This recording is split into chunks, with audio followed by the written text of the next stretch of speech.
നമസ്കാരം. 9 മണി വാർത്ത ആരംഭിക്കുകയാണ്. ആദ്യം നോക്കാം ഇതുവരെയുള്ള വാർത്തകൾ വേഗത്തിൽ.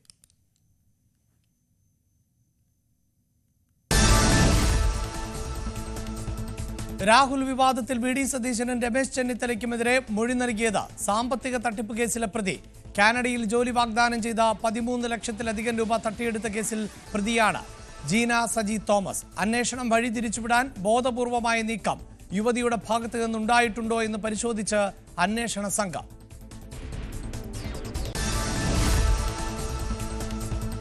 രാഹുൽ മാങ്കൂട്ടത്തിലിന് എതിരെ മൊഴി നൽകിയ യുവതിയെ സാക്ഷിയാക്കണോ എന്ന നിയമോപദേശം തേടാൻ ക്രൈംബ്രാഞ്ച്. ഡിജിറ്റൽ തെളിവുകൾ അന്വേഷണ സംഘത്തിന് യുവതി കൈമാറി. കൂടുതൽ പരാതിക്കാർ എത്തുമെന്ന നിഗമനത്തിൽ അന്വേഷണ സംഘം.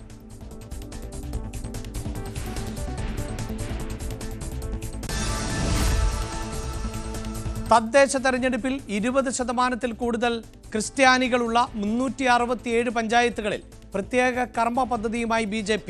വാർഡ് തല സമ്പർക്കത്തിനായി ക്രിസ്ത്യൻ നേതാക്കൾ ഉൾപ്പെടുന്ന പ്രത്യേക കമ്മിറ്റികൾ ഉണ്ടാക്കും. കന്യാസ്ത്രീ മഠങ്ങളിലെ സമ്പർക്കത്തിന് വനിതാ സ്ക്വാഡുകൾ രൂപീകരിക്കാനും ആലോചന. ജ്ഞാനായ കത്തോലിക്ക സഭ ആസ്ഥാനത്ത് എത്തി ആർച്ച് ബിഷപ്പിനെ കണ്ട് രാജീവ് ചന്ദ്രശേഖർ.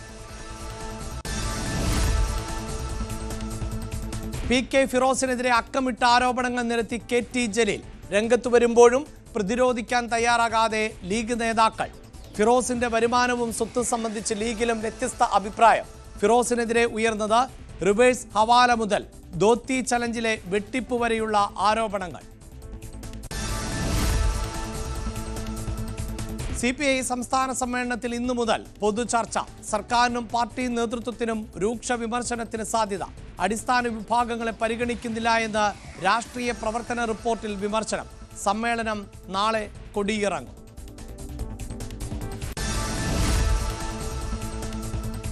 ഡൊണാൾഡ് ട്രംപിന്റെ അടുത്ത അനുയായി ചാർലി കിർക്ക് കൊല്ലപ്പെട്ടു. വെടിയേറ്റത് യൂട്ടാ വാലി യൂണിവേഴ്സിറ്റിയിൽ പ്രസംഗിക്കുന്നതിനിടെ.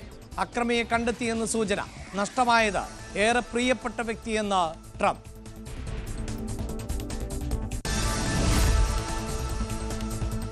യമനിൽ ഇസ്രായേൽ നടത്തിയ ആക്രമണത്തിൽ മരണസംഖ്യ ഉയരുന്നു. 35 പേർ കൊല്ലപ്പെട്ടു, 131 പേർക്ക് പരിക്കേറ്റു. ആക്രമണം ഉണ്ടായത് യമൻ തലസ്ഥാനമായ സനയിലും അൽജാഫ് ഗവേണേറ്റിലും. രാമോൻ വിമാനത്താവളത്തിൽ ഹൂതികൾ നടത്തിയ ഡ്രോൺ ആക്രമണത്തിനുള്ള മറുപടിയെന്ന് ബെഞ്ചമിൻ നെതന്യാഹു.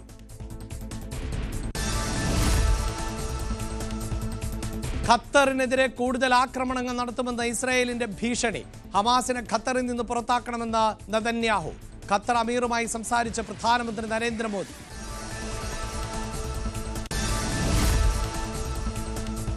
റഷ്യൻ ഡ്രോണുകൾ. നാറ്റോ അതിർത്തി കടന്നതിൽ യൂറോപ്പിൽ ആശങ്ക. 19 ഡ്രോണുകൾ വെടിവെച്ച് വീഴ്ത്തി പോളണ്ട്. 3ാം ലോക മഹായുദ്ധത്തിന്റെ ആശങ്കയിൽ യൂറോപ്പ്.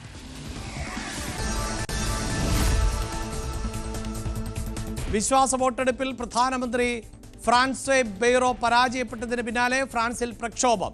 എല്ലാം തടയുക എന്ന മുദ്രാവാക്യം മുഴക്കി ആയിരങ്ങൾ തെരുവിൽ. പ്രകടനക്കാർ പോലീസുമായി ഏറ്റുമുട്ടി. പ്രതിഷേധങ്ങൾക്ക് കാരണം പൊതു അവധികൾ വെട്ടിക്കുറയ്ക്കാനും പെൻഷനുകൾ മരവിപ്പിക്കാനും ഉൾപ്പെടെയുള്ള നടപടികൾ പ്രഖ്യാപിച്ചത്. നേപ്പാളിൽ ഇടക്കാല സർക്കാരുണ്ടാക്കാനുള്ള ചർച്ചകൾ സജീവം. വനിതാ ചീഫ് ജസ്റ്റിസ് സുശീല കർക്കി തലപ്പത്തെത്തിയേക്കും. കാഠ്മണ്ഡു മേയർ ബലേന്ദ്ര ഷായും പരിഗണനയും. പ്രക്ഷോഭങ്ങൾ കീഴടങ്ങിയതോടെ നേപ്പാൾ സാധാരണ നിലയിലേക്ക്.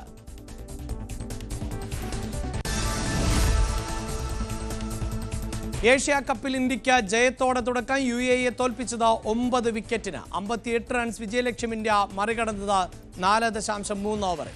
7 റൺസ് വിട്ടു നൽകി 4 വിക്കറ്റ് പിഴുത കുൽദീപ് യാദവ് കളിയിലെ താരം. സഞ്ജുവിനായി ബാറ്റിംഗ് ഓർഡർ മാറ്റി ടീം ഇന്ത്യ. 3ാം നമ്പറിൽ സൂര്യകുമാറും 4ാം നമ്പറിൽ തിലക് വർമ്മയും.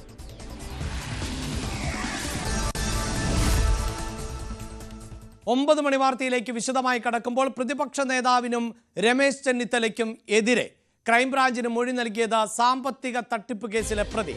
കാനഡയിൽ ജോലി വാഗ്ദാനം ചെയ്ത് 13 ലക്ഷത്തിലധികം രൂപ തട്ടിയെടുത്ത കേസിൽ പ്രതിയായ ജീന സജി തോമസ് ആണ് രാഹുൽ വിവാദത്തിൽ ഗൂഢാലോചന ആരോപിച്ച് ക്രൈംബ്രാഞ്ചിന് മൊഴി നൽകിയത്. അന്വേഷണം വഴിതിരിച്ചുവിടാൻ ബോധപൂർവമായ നീക്കം യുവതിയുടെ ഭാഗത്ത് നിന്നുണ്ടായിട്ടുണ്ടോ എന്ന് പരിശോധിക്കുകയാണ് പ്രത്യേക അന്വേഷണ സംഘം.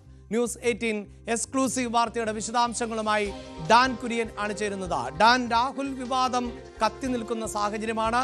രാഹുൽ വിവാദത്തിൽ എങ്ങനെയും രാഹുലിനെതിരെ നടപടി സ്വീകരിക്കുന്നതിന് വേണ്ടിയുള്ള നീക്കങ്ങൾ പോലീസിന്റെ ഭാഗത്ത് നിന്ന് നടക്കുന്നു. അതിന്റെ അടിസ്ഥാനത്തിൽ മൊഴികൾ ശേഖരിക്കുന്നു.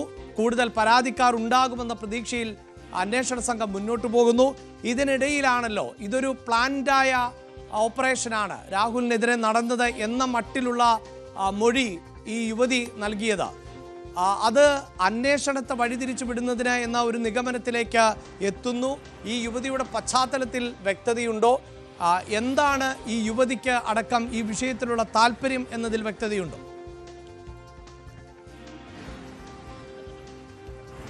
നിർണായകമായ ഒരു കണ്ടെത്തലിലേക്കാണ് പ്രത്യേക അന്വേഷണ സംഘം എത്തിയിരിക്കുന്നത്. 10-ലധികം പരാതികളായിരുന്നു രാഹുൽ മാങ്കൂട്ടത്തിലുമായി ബന്ധപ്പെട്ട് ക്രൈംബ്രാഞ്ച് സംഘത്തിന് ലഭിച്ചത്. സംസ്ഥാന പോലീസ് മേധാവിക്ക് ലഭിച്ച പരാതികൾ ക്രൈംബ്രാഞ്ചിന് കൈമാറുകയായിരുന്നു. അതിൽ ഒരു പരാതിയായിരുന്നു ജീന സജി ജേക്കബിന്റേത്, ജീന സജി തോമസിന്റേത്. ഇവരിതുമായി ബന്ധപ്പെട്ട ഈ വിഷയത്തിൽ രാഹുലിനെതിരെ വലിയ ഗൂഢാലോചന നടക്കുന്നു, പൊതുമധ്യത്തിൽ അപമാനിക്കാനുള്ള ശ്രമം നടക്കുന്നു, മാധ്യമങ്ങൾ അതിന് കൂട്ടുനിൽക്കുന്നു എന്നൊക്കെ ചൂണ്ടിക്കാണിച്ചുകൊണ്ടായിരുന്നു കഴിഞ്ഞ ഓഗസ്റ്റ് 24-ാം തീയതി ഇങ്ങനെയൊരു പരാതി DGPക്ക് കൈമാറുന്നത്. ആ പരാതി കൈമാറിയതിന്റെ അടിസ്ഥാനത്തിലാണ് കഴിഞ്ഞ ദിവസം അവരെ മൊഴിയെടുക്കുന്നതിന് വേണ്ടി ക്രൈംബ്രാഞ്ച് ആസ്ഥാനത്തേക്ക്, ക്രൈംബ്രാഞ്ച് ഓഫീസിലേക്ക് വിളിച്ചു വരുത്തിയത്. അവർ നേരിട്ട് മൊഴി നൽകാനെത്തി. മൊഴിയിൽ പ്രധാനമായി 3 നേതാക്കളുടെ പേരാണ് പറഞ്ഞത്. അതിലൊന്ന് പ്രതിപക്ഷ നേതാവ് VD സതീശനാണ്, 2 രമേശ് ചെന്നിത്തലയാണ്, 3 യൂത്ത് കോൺഗ്രസിന്റെ സംസ്ഥാന വൈസ് പ്രസിഡന്റും അധ്യക്ഷ സ്ഥാനത്തേക്ക് പരിഗണിക്കപ്പെടുന്നവരിൽ പ്രധാനിയുമായ അബിൻ വർക്കിയുടെ പേരാണ്. ഈ 3 പേർ ചേർന്ന് നടത്തിയ ഗൂഢാലോചനയുടെ ഫലമാണ് രാഹുൽ മാങ്കൂട്ടത്തിനെതിരായ ഇപ്പോൾ നടക്കുന്ന നീക്കങ്ങൾ എന്നായിരുന്നു ഇവർ നൽകിയ മൊഴി. ഈ വാർത്ത പുറത്തു വന്നതോടെ കോൺഗ്രസ് രാഷ്ട്രീയത്തിൽ അത് വലിയ ചർച്ചകൾക്ക് വഴിവെച്ചു. യുവ കോൺഗ്രസ് നേതാവാണ്, വനിതാ നേതാവാണ് മൊഴി നൽകിയത് എന്ന തരത്തിലുള്ള വിവരങ്ങളായിരുന്നു ആദ്യം പ്രചരിച്ചത്. അതിനു പിന്നാലെയാണ് ഇവരുമായി ബന്ധപ്പെട്ട ബാക്ക്ഗ്രൗണ്ട് ചെക്ക് അന്വേഷണ സംഘം നടത്തിയത്. അങ്ങനെയാണ് നിർണായകമായ ഒരു കണ്ടെത്തലിലേക്ക് ക്രൈംബ്രാഞ്ച് ഇപ്പോൾ എത്തിയിരിക്കുന്നത്. 2021 ഫെബ്രുവരി 8-ാം തീയതി കോട്ടയം ചിങ്ങവനം പോലീസ് സ്റ്റേഷനിൽ 13 ലക്ഷത്തിലധികം രൂപ കാനഡയിൽ ജോലി വാഗ്ദാനം നൽകി 2 പേരിൽ നിന്നായി വാങ്ങി അവരെ വഞ്ചിച്ച കേസിൽ പ്രതിയായിട്ടുള്ള ഒരാളാണ് ഈ ജീന സജി തോമസ് എന്ന് അന്വേഷണ സംഘം ഉറപ്പിച്ചിരിക്കുകയാണ്. അങ്ങനെയാണ് ഇതിന് പിന്നിൽ മറ്റെന്തോ ഒരു ഉദ്ദേശമുണ്ട് എന്നൊരു നിഗമനത്തിലേക്ക് പ്രത്യേക അന്വേഷണ സംഘം എത്തുകയും ആ ദിശയിലേക്ക് കൂടി ഇപ്പോൾ അന്വേഷണം വ്യാപിപ്പിക്കുകയും ചെയ്തിരിക്കുന്നത്. അതായത് അന്വേഷണത്തിന്റെ യഥാർത്ഥ ദിശ വഴിതിരിച്ചു വിടുന്നതിന് വേണ്ടി പേയ്മെന്റ് നൽകി പരാതിക്കാരെ എത്തിക്കുന്ന ബോധപൂർവമായ ശ്രമം ഈ കേസുമായി ബന്ധപ്പെട്ട ഇപ്പോൾ നടക്കുന്നുവെന്ന സംശയമാണ് ക്രൈംബ്രാഞ്ചിന് ബലപ്പെടുന്നത്. അതിന്റെ ഭാഗമായിട്ടാണ് പ്രതിപക്ഷ നേതാവ് VD സതീശനെയും രമേശ് ചെന്നിത്തലയും അബിൻ വർക്കിയെയും ഉന്നമിച്ചുകൊണ്ട് ഇങ്ങനെയൊരു ഗൂഢാലോചന പരാതിയുമായി ജീന സജി തോമസ് രംഗത്തെത്തിയത് എന്നാണ് അന്വേഷണ സംഘത്തിന്റെ പ്രാഥമികമായ വിലയിരുത്തൽ. ഈ കേസുമായി ബന്ധപ്പെട്ട് ഇവർക്കെതിരെ രജിസ്റ്റർ ചെയ്ത കേസിന്റെ FIR വിശദാംശങ്ങളടക്കം ക്രൈംബ്രാഞ്ച് ശേഖരിച്ചിട്ടുണ്ട്. അതാണ് നമ്മളിപ്പോൾ പ്രേക്ഷകരിലേക്ക് എത്തിച്ചുകൊണ്ടിരിക്കുന്നത്. അങ്ങനെയെങ്കിൽ വലിയൊരു ഗൂഢാലോചന നടക്കുന്നു. അതായത് രാഹുലിനെതിരായ പരാതികളിൽ അന്വേഷണം നടത്തുന്ന പ്രത്യേക അന്വേഷണ സംഘത്തിന്റെ, ക്രൈംബ്രാഞ്ച് സംഘത്തിന്റെ അന്വേഷണത്തിന്റെ ദിശ തെറ്റിച്ചു വിടാനുള്ള ബോധപൂർവമായ ശ്രമം ചില കേന്ദ്രങ്ങളിൽ നിന്ന് ഉണ്ടാകുന്നു എന്ന് വ്യക്തമാക്കുന്ന തെളിവുകളാണ് ക്രൈംബ്രാഞ്ചിന് ലഭിച്ചിരിക്കുന്നത്. ആ അന്വേഷണം ആരിൽ എത്തി നിൽക്കും എന്ന് മാത്രം ഇനി കാത്തിരുന്നാൽ മതി. കാരണം വളരെ കൃത്യതയോടെയാണ് ഈ വളരെ സെൻസേഷണലായ, വളരെ പൊളിറ്റിക്കലി സെൻസിറ്റീവായ ഒരു വിഷയമാണിത്. അവിടെ ഗൂഢാലോചന ഉണ്ടായെന്ന വാദം ആദ്യം മുതൽ തന്നെ രാഹുൽ അനുകൂലികൾ ഒരേപോലെ ആവർത്തിച്ചുകൊണ്ടിരിക്കുകയാണ്. അതിനിടയിലാണ് വളരെ സുപ്രധാനമായ വിവരം അന്വേഷണം വഴി തിരിച്ചുവിടുവാനുള്ള നീക്കങ്ങൾ നടക്കുന്നു ചില കേന്ദ്രങ്ങളിൽ നിന്ന് എന്ന് പറയുമ്പോൾ അവിടെ സ്വാഭാവികമായും ഉയരുന്ന സംശയം അത് കോൺഗ്രസിന്റെ പാളയത്തിൽ നിന്ന് തന്നെ ആയിരിക്കുമല്ലോ. ഇവിടെ ഇപ്പോൾ ഈ വിഷയം വലിയ ചർച്ചയായി നിൽക്കുന്നു. ക്രൈംബ്രാഞ്ചിന് അല്ലെങ്കിൽ അന്വേഷണ സംഘത്തിന് മുന്നിൽ നിരവധി പരാതികൾ ഉണ്ട് എന്ന് പറയുമ്പോഴും ആ പരാതികളുടെ കാമ്പാണല്ലോ പ്രധാനപ്പെട്ടതായി മാറുന്നത്. പോലീസിന് നടപടിയിലേക്ക് പോകണമെങ്കിൽ അല്ലെങ്കിൽ അറസ്റ്റ് പോലെയുള്ള നടപടികളിലേക്ക് പോകണമെങ്കിൽ കൃത്യമായ ഒരു പരാതി ലീഗലി തന്നെ മുന്നോട്ട് പോകാൻ പറ്റുന്ന തരത്തിലുള്ള ഇരയുടെ ഭാഗത്ത് നിന്നുള്ള ഒരു പരാതിയാണ് ഉണ്ടാകേണ്ടത്. അതിനപ്പുറത്ത് മൊഴികളോ മറ്റ് വിവരങ്ങളോ ഒക്കെ നൽകിയാലും പോലീസിന് ചില പരിമിതികൾ ഉണ്ടാകാം. മാത്രവുമല്ല ഇപ്പോൾ ഈ പരാതിയുമായി വരുന്നവരുടെ പശ്ചാത്തലം പരിശോധിക്കുമ്പോഴും അത് അട്ടിമറിക്കുവാൻ അല്ലെങ്കിൽ വഴിതിരിച്ചു വിടുവാനുള്ള തരത്തിലുള്ള പരാതികളുണ്ട്, ക്രെഡിബിലിറ്റി ഇല്ലാത്ത തരത്തിലുള്ള പരാതികളുണ്ട്. വ്യാപകമായി ഇത്തരത്തിൽ മറ്റ് തട്ടിപ്പുകളിൽ അടക്കം ഉൾപ്പെട്ടിട്ടുള്ളവരുടെ പരാതി ഉണ്ടാകാം. അങ്ങനെയൊക്കെയുള്ള വലിയ പ്രതിസന്ധിയാണ് പോലീസും അന്വേഷണ സംഘവും ഒക്കെ ഈ വിഷയത്തിൽ നേരിടുന്നത്.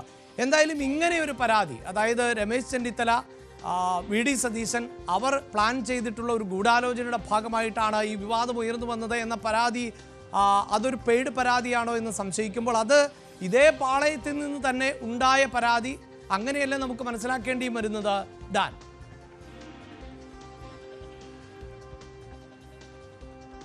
ഒരുപക്ഷെ പ്രാഥമികമായ വിലയിരുത്തലിൽ അങ്ങനെയുള്ള സംശയങ്ങൾ ശരിവെക്കുന്ന തരത്തിലുള്ള വിവരങ്ങൾ അന്വേഷണ സംഘത്തിന് ലഭിച്ചിട്ടുണ്ട് എന്നാണ് സൂചന. അതുകൊണ്ട് തന്നെയാണ് അവർ കൃത്യമായി ഈ പരാതി ഉന്നയിച്ച വ്യക്തിയുടെ ബാക്ക്ഗ്രൗണ്ട് ചെക്ക് നടത്തിയത്. ആ ബാക്ക്ഗ്രൗണ്ട് ചെക്ക് നടത്തുന്നതിനിടയിലാണ് ഇവർ വലിയൊരു സാമ്പത്തിക തട്ടിപ്പ് കേസിൽ പ്രതിയായിട്ടുള്ള ആളാണ് എന്ന് കണ്ടെത്തുന്ന സാഹചര്യമുണ്ടായത്. ആ കണ്ടെത്തലാണ് ഇപ്പോൾ ഇതൊരു പേയ്മെന്റ് പരാതിയാണോ, ഈ ഗൂഢാലോചന ഉന്നയിച്ചുകൊണ്ട് ഇവർ മുമ്പോട്ട് വെച്ചിരിക്കുന്ന ഒരു പേയ്മെന്റ് പരാതിയാണോ, അതിന് പിന്നിൽ ഈ കേസിന്റെ അന്വേഷണത്തിന്റെ ദിശ തെറ്റിച്ചു വിടാനുള്ള ബോധപൂർവമായ നീക്കം നടക്കുന്നുണ്ടോ എന്ന സംശയങ്ങളിലേക്കൊക്കെ ക്രൈംബ്രാഞ്ചിന്റെ പ്രത്യേക അന്വേഷണ സംഘത്തെ എത്തിച്ചിരിക്കുന്നത്. അതുകൊണ്ട് തന്നെ ഈ ഗൂഢാലോചന അങ്ങനെ നടത്തിയിട്ടുണ്ടെങ്കിൽ ഇവരെ ഇങ്ങനെ പരാതി നൽകാൻ പ്രേരിപ്പിച്ചത് ആരാണ് എന്നതടക്കമുള്ള കാര്യങ്ങളിലേക്ക് അന്വേഷണം എത്തും. നമുക്കറിയാം, ഇന്നലെയാണ് രാഹുൽ മാങ്കൂട്ടത്തിനെതിരെ യുവനടി മൊഴി നൽകിയിട്ടുണ്ട് എന്ന വിവരം പുറത്തുവരുന്നത്.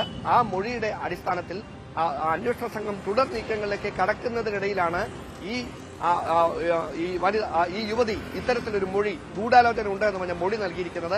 അങ്ങനെ മൊഴി നൽകിയത് തന്നെ ഇതിന്റെ അറ്റൻഷൻ ഡൈവേർട്ട് ചെയ്യാനുള്ള ബോധപൂർവമായ ശ്രമത്തിന്റെ ഭാഗമായിട്ടാണ് എന്ന്. അതായത് രാഹുലിനെതിരെ ഉയർന്നു വന്നിട്ടുള്ള ആരോപണങ്ങൾ ഗൗരവതരമായ ആരോപണങ്ങളാണ്. പക്ഷേ ആ ആരോപണങ്ങൾക്ക് തെളിവുകൾ അല്ലെങ്കിൽ അതുമായി ബന്ധപ്പെട്ട പരാതികൾ ലഭിക്കുക എന്നതാണ് അന്വേഷണ സംഘത്തെ സംബന്ധിച്ചിടത്തോളം പ്രധാനപ്പെട്ടത്. ഏതെങ്കിലും ആരോപണങ്ങളുടെയോ അല്ലെങ്കിൽ ശബ്ദങ്ങൾ പുറത്തു വന്നതിൻ്റെയോ ഒന്നും അടിസ്ഥാനത്തിൽ പോലീസിന് മുന്നോട്ട് പോയാൽ അത് ഒരു പക്ഷേ പോലീസ് പിന്നീട് വിമർശനങ്ങൾ നേരിട്ടേക്കാം. കാരണം നിയമപരമായ നടപടിയിലേക്ക് പോകുമ്പോൾ ഈ പരാതിക്കാർ അതിൽ നിന്ന് പിന്മാറിയേക്കാം കോടതിയിലെത്തുമ്പോൾ പോലും. അപ്പോൾ അതിനിടയിൽ ഇത്തരം രക്ഷിച്ചെടുക്കലുകൾക്കുള്ള ശ്രമം നടക്കുന്നുവെങ്കിൽ അത് രാഹുൽ മാങ്കൂട്ടവുമായി ചേർന്ന് നിൽക്കുന്ന ക്യാമ്പുകളിൽ നിന്ന് തന്നെ ആകണം. അങ്ങനെ ഒരു നിരീക്ഷണത്തിനല്ലേ, അല്ലെങ്കിൽ അങ്ങനെ ഒരു നിരീക്ഷണം ഉണ്ടാകുമ്പോൾ അതിനെ തള്ളിക്കളയാൻ സാധിക്കുമോ ഡാൻ?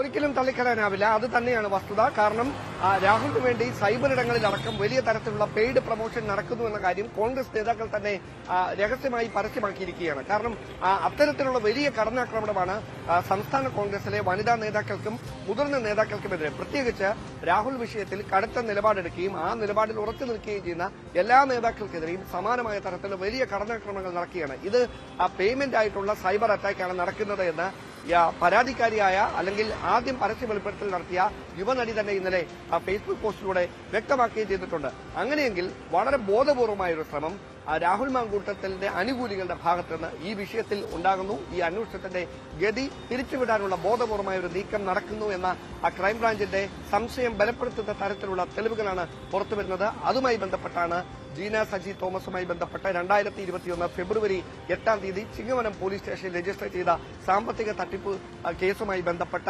എഫ്ഐആർ വിശദാംശങ്ങളടക്കം ക്രൈംബ്രാഞ്ചിന്റെ പ്രത്യേക അന്വേഷണ സംഘം ശേഖരിച്ചിരിക്കുന്നത്. സ്വാഭാവികമായി ഈ ജീന സജി തോമസുമായി ഈ പരാതി ഉന്നയിച്ചതിന് ശേഷം കഴിഞ്ഞ 23-ാം തീയതി മുതൽ ഇന്നലെ വരെ ഫോണിൽ ബന്ധപ്പെട്ടവരുടെയും അവരെ കാണാൻ ശ്രമിച്ചവരുടെയും ഒക്കെ വിശദാംശങ്ങൾ ക്രൈംബ്രാഞ്ച് തേടും. അങ്ങനെ ഇവരെ കൊണ്ട് പരാതി ബോധപൂർവമായി അന്വേഷണം വഴിതിരിച്ചു വിടാനായി ഇങ്ങനെ ഒരു പരാതി കൊടുത്തതിന് പിന്നിൽ ആരാണ് എന്ന് കണ്ടെത്താനാകുമെന്ന പ്രതീക്ഷയിലാണ് ക്രൈംബ്രാഞ്ച്. തീർച്ചയായും നിരവധിയായ സംശയങ്ങളാണ് ഉയരുക.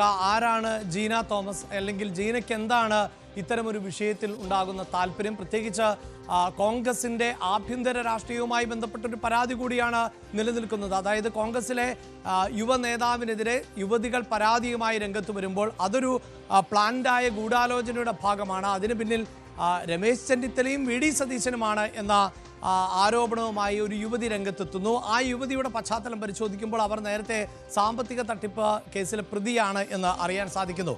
ഡാൻ, ഇതിൽ കോൺഗ്രസ് കേന്ദ്രങ്ങളിൽ നിന്ന് ഏതെങ്കിലും തരത്തിലുള്ള പ്രതികരണങ്ങൾ വന്നിട്ടുണ്ടോ?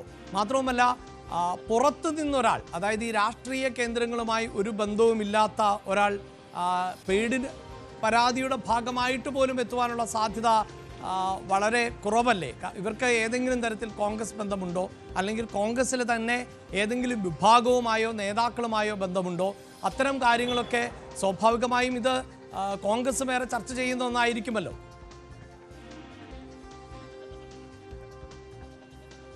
യൂത്ത് കോൺഗ്രസിന്റെ വനിതാ നേതാവാണ് ഗൂഢാലോചന ആരോപിച്ച് പ്രതിപക്ഷ നേതാവിനും രമേശ് ചെന്നിത്തലയ്ക്കും അബിൻ വർക്കിക്കുമെതിരെ മൊഴി നൽകിയത് എന്ന വിവരങ്ങളായിരുന്നു ഇന്നലെ പുറത്തു വന്നത്. ഇതോടെ കോൺഗ്രസ് കേന്ദ്രങ്ങൾ മുഴുവൻ ആകാംക്ഷയിലായി. ഹൈക്കമാൻഡ് നേതൃത്വം ഉൾപ്പെടെ ആരാണ് ഇങ്ങനെയൊരു പരാതി നൽകിയിരിക്കുന്നത് എന്നറിയാനുള്ള വലിയ ശ്രമം നടത്തി. അങ്ങനെ വൈകുന്നേരത്തോടെയാണ് ഈ പരാതിയുമായി രംഗത്തെത്തിയത്. ഗൂഢാലോചന ആരോപിച്ച് മൊഴി നൽകിയത് ജീന സജി തോമസ് ആണ് എന്ന് അവർ തന്നെ കണ്ടെത്തിയത്. പക്ഷേ അങ്ങനെ ഒരു നേതാവിനെ കുറിച്ച് കോൺഗ്രസിലെ പ്രമുഖരായിട്ടുള്ള ഒരു നേതാക്കൾക്കും മുതിർന്ന നേതാക്കൾക്കും ഒന്നും അറിയില്ല. പിന്നെ ഇവർക്ക് എങ്ങനെയാണ് കോൺഗ്രസ് ബന്ധം എന്നുള്ള കാര്യത്തിൽ പാർട്ടിക്കുള്ളിൽ തന്നെ സംശയങ്ങൾ നിലനിൽക്കുന്നുണ്ട്. അതിനിടയിലാണ് വളരെ നിർണായകമായ ഒരു കണ്ടെത്തൽ ക്രൈംബ്രാഞ്ചിന്റെ ഭാഗത്തുനിന്ന് ഉണ്ടാകുന്നത്. ഇവർ വളരെ ബോധപൂർവമായി ഈ കേസിന്റെ ദിശ തെറ്റിച്ചു വിടാനുള്ള ബോധപൂർവമായ ശ്രമത്തിന്റെ ഭാഗമായിട്ടാണോ ഇങ്ങനെ ഗൂഢാലോചന സിദ്ധാന്തവുമായി രംഗത്തെത്തിയത് എന്ന സംശയം ബലപ്പെട്ടത്. അങ്ങനെ അവർ നടത്തിയ അന്വേഷണത്തിലാണ് ജീന സജി തോമസിനെതിരെ നേരത്തെ നിലനിൽക്കുന്ന സാമ്പത്തിക തട്ടിപ്പ് കേസിലേക്ക് കൃത്യമായി അന്വേഷണ സംഘം എത്തിച്ചേരുകയും അതുമായി ഇപ്പോഴുണ്ടായിരിക്കുന്ന സംഭവങ്ങളെ കോർത്തിണക്കുകയും ജീന സജി തോമസ് ഈ കേസിൽ മറ്റാരുടെയോ പരപ്രേരണയാൽ ഇങ്ങനെയൊരു പരാതിയുമായി രംഗത്തെത്തിയിരിക്കുന്നതാണ് എന്നൊരു സംശയം ബലപ്പെടുത്തുന്ന തരത്തിലേക്ക് അന്വേഷണം ഇപ്പോൾ നീങ്ങുകയും ചെയ്യുന്ന സാഹചര്യം ഉണ്ടായിരിക്കുന്നു. യെസ്, രാഹുൽ മാങ്കൂട്ടത്തിൽ വിവാദം കത്തി നിൽക്കുമ്പോഴാണ് ഇതുമായി ബന്ധപ്പെട്ട് അന്വേഷണ സംഘത്തിന് ലഭിച്ചിട്ടുള്ള പരാതികൾ. ആ പരാതികളുടെ അടിസ്ഥാനത്തിലാണ് മൊഴികൾ രേഖപ്പെടുത്തിക്കൊണ്ടിരിക്കുന്നത്. നേരിട്ട്, അതായത് രാഹുലിൽ നിന്ന് ഈ ലൈംഗികാതിക്രമത്തിന് ഇരയാക്കപ്പെട്ട യുവതികളിൽ നിന്ന് നേരിട്ടൊരു പരാതി ലഭിക്കുകയോ അതിൽ നിയമ നടപടിയുമായി മുന്നോട്ട് പോകാൻ തയ്യാറാവുകയോ ചെയ്യും എന്നുറപ്പുള്ള പരാതികൾ ലഭിച്ചിട്ടില്ല. അതിനിടയിലാണ് ഈ അന്വേഷണവുമായി ബന്ധപ്പെട്ട് വഴിതിരിച്ചു വിടുന്നതിന് വേണ്ടിയുള്ള ചില ശ്രമങ്ങൾ കൂടി നടക്കുന്നു. പരാതികളിൽ ചിലത് അതിൻ്റെ കൂടി അടിസ്ഥാനത്തിലാണ് എന്ന നിഗമനത്തിലേക്ക് അന്വേഷണ സംഘം എത്തുന്നത്. അങ്ങനെ ഒരു പരാതിയായിട്ടാണ് ഈ ജീനയുടെ പരാതിയെ അന്വേഷണ സംഘം വിലയിരുത്തുകയും ചെയ്തത്. അപ്പോൾ ഇത് പെയ്ഡായിട്ടുള്ള ഒരു പരാതിയാണോ? ആണെങ്കിൽ അതിന് പിന്നിൽ ആര് എന്നതും ഇപ്പോൾ അന്വേഷിക്കേണ്ട സാഹചര്യമാണുള്ളത്. ഒപ്പം കോൺഗ്രസ് രാഷ്ട്രീയത്തെയും സംബന്ധിച്ചിടത്തോളം ആരാണ് ഇവർക്ക് പിന്നിൽ എന്നതും. സംസ്ഥാനത്ത് വീണ്ടും അമീബിക് മസ്തിഷ്ക ജ്വരം ബാധിച്ച ഒരു മരണം കൂടി. മലപ്പുറം ചേലമ്പ്ര സ്വദേശി ഷാജിയാണ് മരിച്ചത്. ഒരു മാസത്തിനിടെ രോഗം ബാധിച്ച് മരിച്ചവരുടെ എണ്ണം 6ആയി. MS അനീഷ് കുമാറാണ് ചേരുന്നത്. അനീഷ്, ഒരു മരണം കൂടി സംഭവിച്ചിരിക്കുന്നു. എന്താണ് ഈ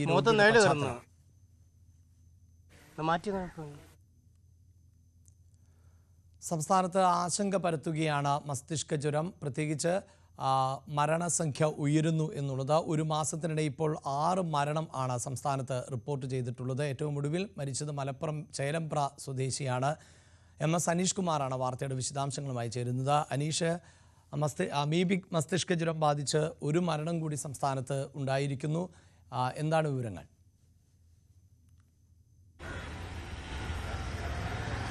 അഭിലാഷ്, മലപ്പുറം ചേലമ്പ്രം സ്വദേശിയാണ് അമീബിക് മസ്തിഷ്ക ജ്വരം ബാധിച്ച് ഏറ്റവും ഒടുവിൽ മരിച്ചിരിക്കുന്നത്. കോഴിക്കോട് മെഡിക്കൽ കോളേജ് ആശുപത്രിയിൽ അതീവ ഗുരുതരാവസ്ഥയിൽ ചികിത്സയിൽ കഴിയുകയും പിന്നീട് മരണം സംഭവിക്കുകയുമായിരുന്നു. എവിടെ നിന്നാണ് ഷാജിക്ക് രോഗം ബാധിച്ചതെന്നതിനെക്കുറിച്ച് അല്ലെങ്കിൽ ഉറവിടം എന്നതിനെക്കുറിച്ച് ഇപ്പോഴും വ്യക്തമായ ഒരു ചിത്രമില്ല. കണ്ണൂരിൽ വെൽഡിംഗ് ജോലികൾ നോക്കുന്ന ആളായിരുന്നു ഷാജി എന്നാണ് അറിയാൻ കഴിയുന്നത്. ഇനി അവിടെ എവിടെയെങ്കിലും പോയപ്പോൾ ജലാശയത്തിലോ കുളത്തിലോ മറ്റോ കുളിച്ചോ എന്ന കാര്യങ്ങളൊക്കെ അന്വേഷിച്ചു വരുന്നുണ്ട്. ഒപ്പം ഷാജിയുടെ വീടിൻ്റെ സമീപത്തുള്ള കിണർ, കുളം, മറ്റ് പൊതു ഇടങ്ങളിലെ ജലാശയങ്ങൾ എന്നിവിടങ്ങളിലൊക്കെ പരിശോധന നടത്തുന്നുണ്ട്. ഈ രോഗാണുവിൻ്റെ സാന്നിധ്യമുള്ള ഇടങ്ങളുണ്ടോ എന്ന് കണ്ടെത്തുന്നതിനായി. എന്തായാലും അങ്ങേയറ്റം ആശങ്ക ഉയർത്തുന്ന തരത്തിലാണ് ഇപ്പോൾ ഈ രോഗവുമായി ബന്ധപ്പെട്ട മരണനിരക്ക് മുന്നോട്ട് പോയിക്കൊണ്ടിരിക്കുന്നത്. ഒരു മാസത്തിനിടെ 6 പേരാണ് ഈ അമീബിക് മസ്തിഷ്ക ജ്വരം ബാധിച്ച് മാത്രം മരിച്ചത്. 11 പേർ ഇപ്പോൾ മലബാർ മേഖലയിൽ മാത്രം, പ്രത്യേകിച്ച് കോഴിക്കോട് നഗരത്തിൽ മാത്രം ഈ രോഗം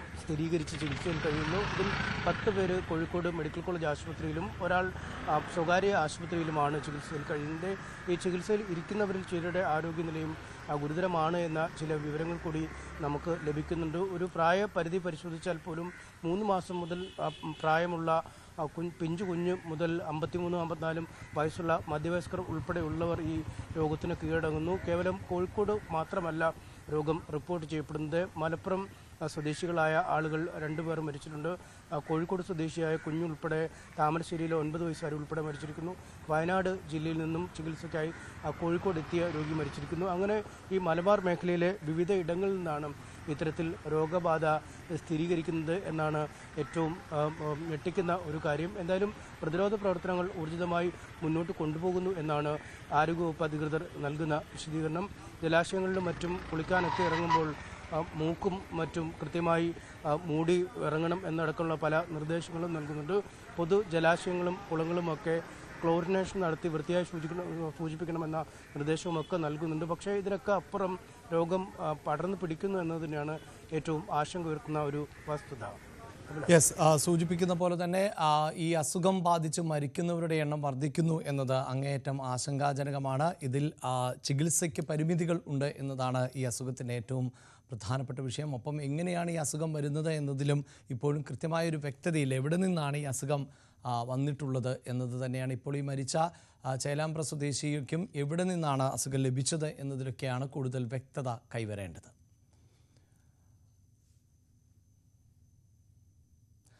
അമേരിക്കയിൽ ഡൊണാൾഡ് ട്രംപിന്റെ അടുത്ത സുഹൃത്തും പ്രമുഖ സോഷ്യൽ മീഡിയ ഇൻഫ്ലുവൻസറുമായ ചാർലി കർക്ക് കൊല്ലപ്പെട്ടു. ഉട്ടാവാലി യൂണിവേഴ്സിറ്റിയിലെ പരിപാടിയിൽ പങ്കെടുക്കുന്നതിനിടെയാണ് വെടിയേറ്റ് മരിച്ചത്. ചാർലി പരിപാടിയിൽ പങ്കെടുക്കുന്നതിൻ്റെയും കൊലപാതകം കണ്ട് കാണികൾ ഓടി രക്ഷപ്പെടുന്നതിൻ്റെയും ദൃശ്യങ്ങൾ ഇപ്പോൾ പുറത്തു വന്നിട്ടുണ്ട്.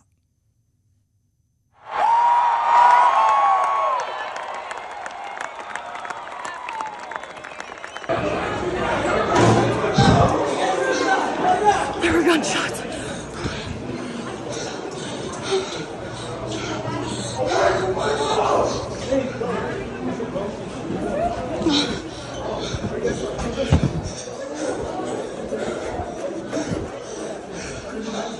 Do you know where that came from? No idea. Oh my gosh. Does everyone know this campus? Oh, what do we do? What do we do? I don't know. Oh my gosh. I think they understand though. Yeah, I don't know. What? Was you out there? Yeah. What was? There was like a gunshot. വാർത്തയുടെ വിശദാംശങ്ങളുമായി അഭിലാഷ് രാധാകൃഷ്ണനാണ് ചേരുന്നത്. അഭിലാഷ്, അമേരിക്കയെ ഞെട്ടിക്കുന്ന രാഷ്ട്രീയ കൊലപാതകം തന്നെയാണ് ഇപ്പോൾ നടന്നിട്ടുള്ളത്. ട്രംപിന്റെ വിശ്വസ്തൻ ആണ് മരണപ്പെട്ടത്. ഏറ്റവും പ്രിയപ്പെട്ട ആൾ ആണ് നഷ്ടമായത് എന്ന് ട്രംപ് തന്നെ പറയുന്ന സാഹചര്യം. എന്താണ് മറ്റു വിവരങ്ങൾ? അഭിലാഷ്, കൺസർവേറ്റീവ് പാർട്ടിയുടെ ഒരു അനുയായിയായിരുന്നു ഈ കൊല്ലപ്പെട്ട ചാർലി കർക്ക്.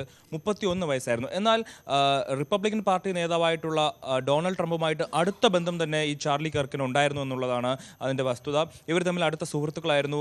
ഡൊണാൾഡ് ട്രംപിനെ നേരിട്ട് പോയി കാണാൻ, ഏത് സമയത്തും ഡൊണാൾഡ് ട്രംപിനെ നേരിട്ട് പോയി കാണാനുള്ള ഒരു സ്വാതന്ത്ര്യമുണ്ടായിരുന്ന ഒരു കൺസർവേറ്റീവ് പാർട്ടിയിലെ ഒരു വിശ്വാസിയായിരുന്നു ഈ ചാർലി കർക്ക് എന്ന് പറയുന്നത്. അദ്ദേഹം അമേരിക്കൻ കംബാക്ക് ടൂർ എന്ന് പറയുന്ന ഒരു അമേരിക്കയിലുടനീളം ഒരു പരിപാടി നടത്തുമായിരുന്നു. ഈ പരിപാടി കാണാനായിട്ട് നിരവധി സ്ഥലങ്ങളിൽ ഇഷ്ടംപോലെ ആൾക്കാരെത്തുമായിരുന്നു. അങ്ങനെ ഒരു പരിപാടിയിൽ ഉട്ടാ വാലി യൂണിവേഴ്സിറ്റിയിൽ നടന്ന ഒരു പരിപാടിക്കിടെയാണ് ഇത്തരത്തിലൊരു സംഭവം ഉണ്ടായത്. ഈ പരിപാടി ടിക്കറ്റ് എടുത്താണ് ആളുകൾ കാണാനെത്തിയത്. 3000-ഓളം ആളുകൾ കാണാൻ ഇയാളോട് ചാർലി കർക്കുമായി സംസാരിക്കാനും സംവദിക്കാനുമായി 3000-ഓളം ആളുകൾ ഈ ഉട്ടാ വാലി യൂണിവേഴ്സിറ്റിയിൽ എത്തിയിരുന്നു എന്നുള്ളതാണ്. ഇതിനിടെയാണ് ഇത്തരത്തിലൊരു സംഭവം ഉണ്ടായത്. അതായത് 200 മീറ്റർ വ്യത്യാസത്തിൽ ഒരു റൂഫ് ടോപ്പിൽ നിന്നാണ് ചാർലി കർക്കിന് വെടിയേറ്റത്. കഴുത്തിലാണ് വെടിയേറ്റത്. കഴുത്തിന് വെടിയേറ്റ ഉടൻ തന്നെ അദ്ദേഹം ബോധരഹിതനായി വീഴുകയായിരുന്നു. എന്നാൽ ഉടൻ തന്നെ ആശുപത്രിയിൽ എത്തിച്ചെങ്കിലും ചാർലി കർക്കിന് ജീവൻ രക്ഷിക്കാനായില്ല. ഇത്തരത്തിൽ 2 പേരെ ഈ സംഭവവുമായി ബന്ധപ്പെട്ട് അറസ്റ്റ് ചെയ്തിരുന്നു. അതിൽ ഒരു കറുത്ത വേഷം ധരിച്ചിരുന്ന ഒരാളാണ് വെടിവെച്ചത് എന്നുള്ളതാണ് പോലീസിന്റെ നിഗമനം. പക്ഷേ അത് സ്ഥിരീകരിച്ചിട്ടില്ല. ഇപ്പോൾ അറസ്റ്റിലായിട്ടുള്ള 2 പേരെയും സംശയം മാത്രത്തിലാണ് അറസ്റ്റ് ചെയ്തത്. അത് അവർക്ക് ഇതിൽ പങ്കുണ്ടെന്നുള്ള കാര്യത്തിൽ ഒരു വ്യക്തത വരാത്ത സാഹചര്യത്തിൽ അറസ്റ്റ് ചെയ്ത 2 പേരെയും പോലീസ് ഇപ്പോൾ വെറുതെ വിട്ടിരിക്കുകയാണ്.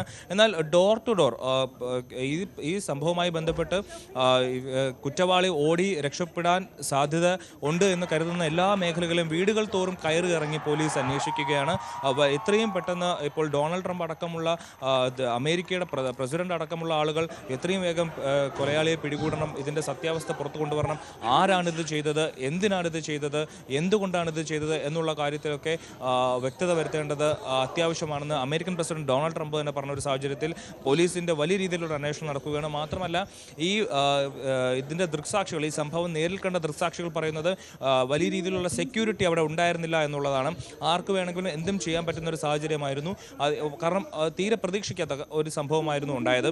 ഈ ചാർലി കിർക്ക് എന്ന് പറയുന്നത് വലിയ രീതിയിലൊരു ആളുകളുടെ ഒരു ബഹുമതിയൊക്കെ ഉണ്ടായിരുന്ന ആളാണ്.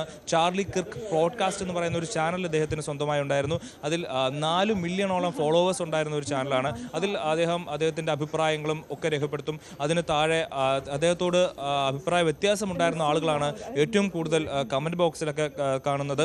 അതനുസരിച്ച് അത്തരത്തിൽ ഇദ്ദേഹത്തിൻ്റെ അഭിപ്രായങ്ങളുമായി വലതുപക്ഷ ആശയങ്ങൾ മുന്നോട്ട് വയ്ക്കുന്ന ഒരാളായിരുന്നു ഈ ചാർലി കിർക്ക് എന്ന് പറയുന്നത്. അദ്ദേഹത്തിനോട് വിയോജിപ്പുള്ള ആളുകൾ കമൻറ്റ് ബോക്സിലടക്കം അദ്ദേഹത്തിനെതിരെ വിമർശനങ്ങൾ ഉന്നയിക്കാറുണ്ട്. പക്ഷേ ഇത്തരത്തിൽ അദ്ദേഹത്തെ കൊല്ലാനുള്ള ഒരു നീക്കം എന്തിനായിരുന്നു എന്നുള്ളതാണ് ഇപ്പോൾ ഏറ്റവും കൂടുതൽ ചർച്ചയാകുന്നത്. അമേരിക്കയെ ഞെട്ടിച്ച ഒരു കൊലപാതകം തന്നെയായിരുന്നു. വിവിധ അമേരിക്കയിലെ പ്രമുഖരായിട്ടുള്ള ആളുകൾ വലിയ രീതിയിലുള്ള അനുശോചന സന്ദേശങ്ങൾ പങ്കുവയ്ക്കുന്നുണ്ട്. അദ്ദേഹം വിവാഹിതരാണ്, 2 മക്കളുണ്ട്. അവരുടെ എല്ലാം ഒരു അനുശോചനം, അവർക്കെല്ലാം ഈ പ്രമുഖരായിട്ടുള്ള ആളുകൾ അനുശോചനം രേഖപ്പെടുത്തി രംഗത്തെത്തുന്നുണ്ട്. പ്രമുഖരായിട്ടുള്ള ഒരുപാട് പേർ. എന്തായാലും അമേരിക്കയെ ഞെട്ടിച്ച ഒരു കൊലപാതകം തന്നെയാണ് ഈ 31കാരൻ്റെത് എന്നുള്ളതാണ്. കാരണം ഈ 31 വയസ്സിനിടയിൽ അമേരിക്കയിലെ പ്രമുഖ സ്ഥലങ്ങളിലെല്ലാം പോയി പ്രസംഗിക്കുകയും യൂത്തിനെ, അവിടുത്തെ യുവാക്കളെ കയ്യിലെടുക്കാൻ കഴിഞ്ഞ ഒരു വ്യക്തിയായിരുന്നു ഈ ചാർലി കിർക്ക് എന്ന് പറയുന്നത്. അദ്ദേഹത്തിൻ്റെ പോഡ്കാസ്റ്റിലൂടെയാണെങ്കിലും നേരിട്ടുള്ള പ്രസംഗങ്ങളിലൂടെയാണെങ്കിലും വലിയ രീതിയിൽ യുവാക്കളെ തന്നോട് ചേർത്ത് നിർത്താനുള്ള ഒരു സാഹചര്യം അദ്ദേഹത്തിനുണ്ടായിരുന്നു. അത്തരത്തിൽ വലിയ രീതിയിലുള്ള ഒരു ഇൻഫ്ലുവൻസറാണ് ഇപ്പോൾ അമേരിക്കയിൽ കൊല്ലപ്പെട്ടിരിക്കുന്നത്. എന്നാൽ ഇത്ര മണിക്കൂറുകൾ കഴിഞ്ഞിട്ടും കൊലയാളിയെ പിടികൂടാൻ കഴിഞ്ഞില്ല എന്നുള്ളതാണ് അതിൻ്റെ വസ്തുത. അഭിലാഷ്. യെസ്, അമേരിക്കയെ ഞെട്ടിച്ചുകൊണ്ടുള്ള ഒരു രാഷ്ട്രീയ കൊലപാതകം തന്നെയാണ് ഇപ്പോൾ നടന്നിട്ടുള്ളത്. പ്രത്യേകിച്ച് ട്രംപുമായി അടുത്ത സൗഹൃദം പുലർത്തിയിരുന്ന, ട്രംപിൻ്റെ തന്നെ വിശ്വസ്തൻ എന്ന് വിശേഷിപ്പിക്കപ്പെടുന്ന ആൾ ആണ് മരണപ്പെട്ടത് എന്നതാണ് ഏറ്റവും എടുത്തു പറയേണ്ടത്. അതോടൊപ്പം തന്നെ യുവാക്കളുടെ ഒരു സംഘടനയ്ക്ക് നേതൃത്വം നൽകുകയും ചെയ്തിരുന്ന വ്യക്തിയാണ്. എന്തായാലും കൊലയാളിയെ കണ്ടെത്താൻ ഇതുവരെയും സാധിച്ചിട്ടുമില്ല.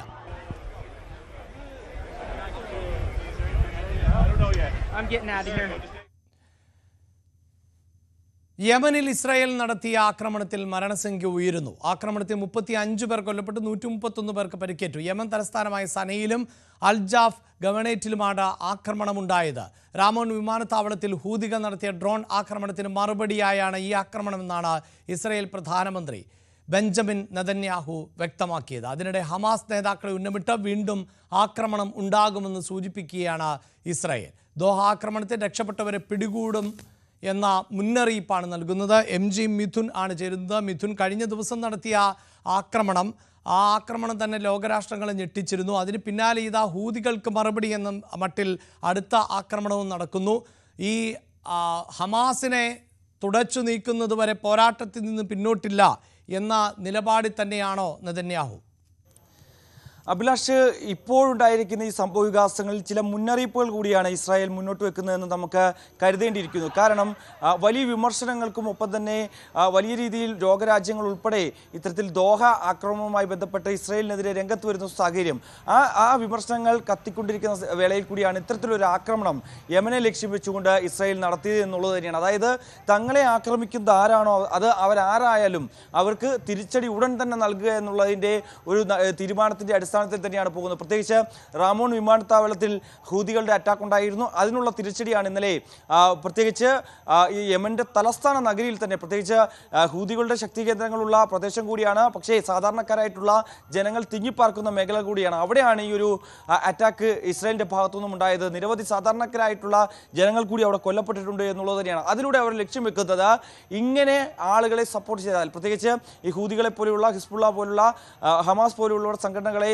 സപ്പോർട്ട് ചെയ്താൽ അതിൽ അതായത് സാധാരണക്കാരായിട്ടുള്ള ജനങ്ങൾ കൂടി അതിന് ഭവിഷ്യത്തുകൾ നേരിടേണ്ടി വരുമെന്നുള്ള ഒരു വ്യക്തമായ സൂചനകൾ കൂടിയാണ് ഇതിലൂടെ ഇസ്രായേൽ നൽകുന്നതെന്ന് നമുക്ക് കരുതേണ്ടിയിരിക്കുന്നു. കാരണം ആ രീതിയിലാണ് കാര്യങ്ങൾ പോവുകയും ചെയ്യുന്നത്. പ്രത്യേകിച്ച് കഴിഞ്ഞ ദിവസങ്ങളിൽ നടന്നിട്ടുള്ള ആക്രമണം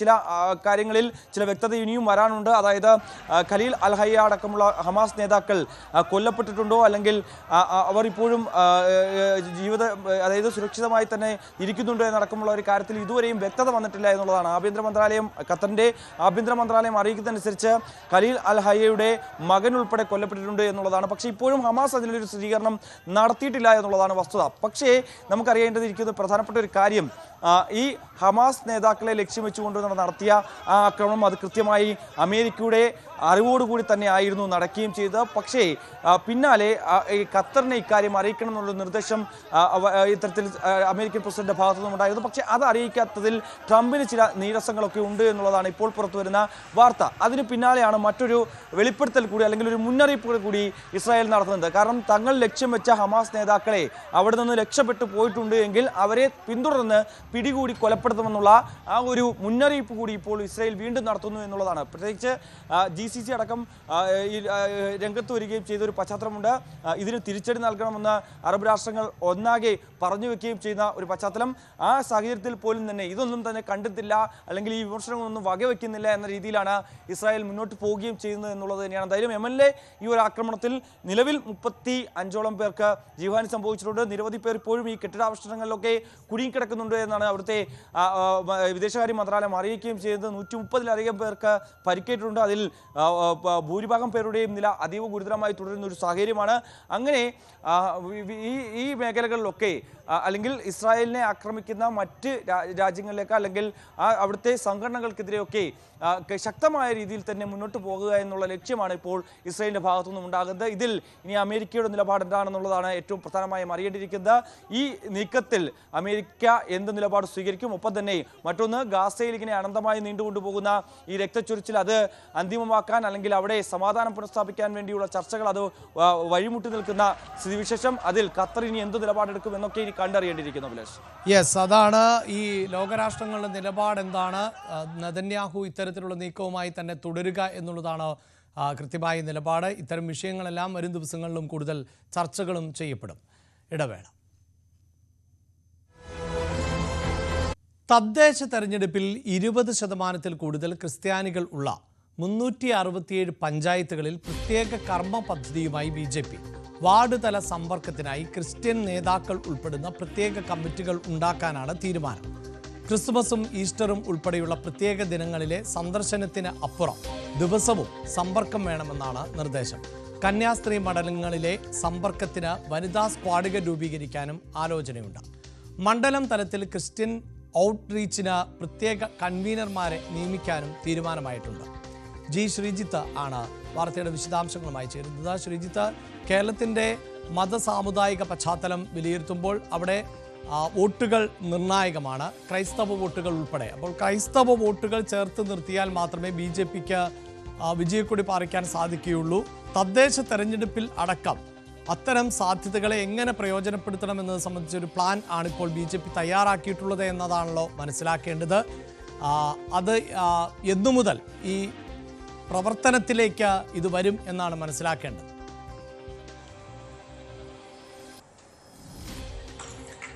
അഭിലാഷ, പ്രവർത്തനം ഫലത്തിൽ തുടരുന്നു എന്ന് തന്നെ പറയേണ്ടി വരും. പക്ഷെ അതൊരു സംവിധാനമായി മാറുക എന്നുള്ളതാണ് BJP ഉദ്ദേശിക്കുന്നത്. ഇന്നലെ കോട്ടയത്ത് ഈ സോഷ്യൽ ഔട്ട്റീച്ച് എന്ന പേരിൽ, അതായത് ഈ പ്രധാനപ്പെട്ട ഈ പുറത്തു നിൽക്കുന്ന BJPയുമായി ഒരല്പം അകന്നു നിൽക്കുന്ന വിഭാഗങ്ങളെ അടുപ്പിക്കുന്നത് എങ്ങനെ എന്ന് സംബന്ധിച്ചുള്ള ഒരു ശില്പശാലയാണ് കോട്ടയത്ത് നടന്നത്. ഈ ശില്പശാലയിലാണ് ഇത് സംബന്ധിച്ചുള്ള ഒരു ഡാറ്റ അടക്കം ചൂണ്ടിക്കാണിച്ചുകൊണ്ടുള്ള ഒരു ചർച്ചകളും പരിശോധനകളും തീരുമാനങ്ങളും എത്തിയിട്ടുള്ളത്.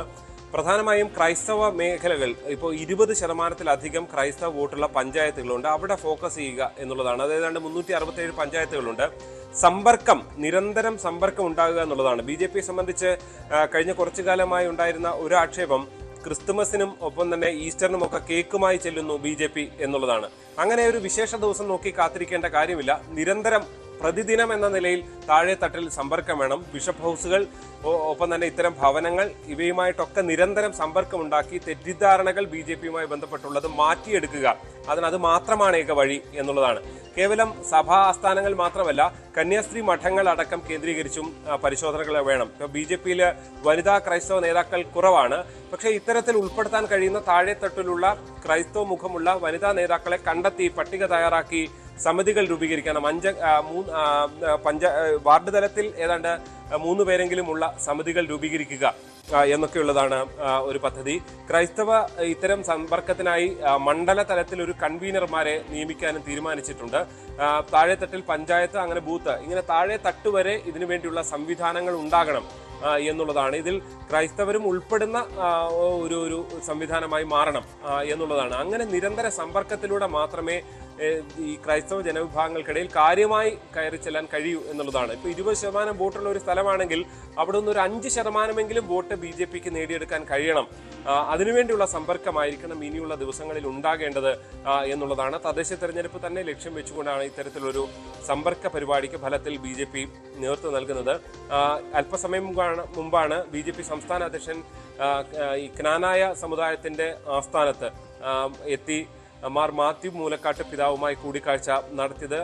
അദ്ദേഹത്തിന് പ്രഭാത ഭക്ഷണം ഒരുക്കുന്ന കാഴ്ചയും നമ്മൾ കണ്ടതാണ്. അവിടെ അദ്ദേഹം ചൂണ്ടിക്കാണിച്ചത് ഏതാണ്ട് 30 വർഷമായി BJPക്കെതിരെ നുണപ്രചാരണമാണ് നടക്കുന്നത്. അത് മാറ്റിയെടുക്കാനുള്ള ശ്രമമാണ് എല്ലാ തരത്തിലുള്ള സമ്പർക്കം. അത് കേവലം ക്രൈസ്തവ സ്ഥാപനങ്ങളോ അല്ലെങ്കിൽ മാത്രമല്ല, സ്വാമിമാർ അങ്ങനെ സമൂഹത്തിന്റെ എല്ലാ തലത്തിലും ഉള്ളവരിലേക്ക് കയറി ചെല്ലാനുള്ള ശ്രമമാണ്. വികസിത കേരളം എന്ന സങ്കല്പം അവരോട് പറഞ്ഞു ബോധ്യപ്പെടുത്തുക, മറ്റു നുണപ്രചാരണങ്ങൾക്ക് അപ്പുറത്തേക്ക് എന്നുള്ളതാണ് തങ്ങളുടെ ലക്ഷ്യമെന്ന് രാജീവ് ചന്ദ്രശേഖർ വ്യക്തമാക്കുകയും ചെയ്തിട്ടുണ്ട്.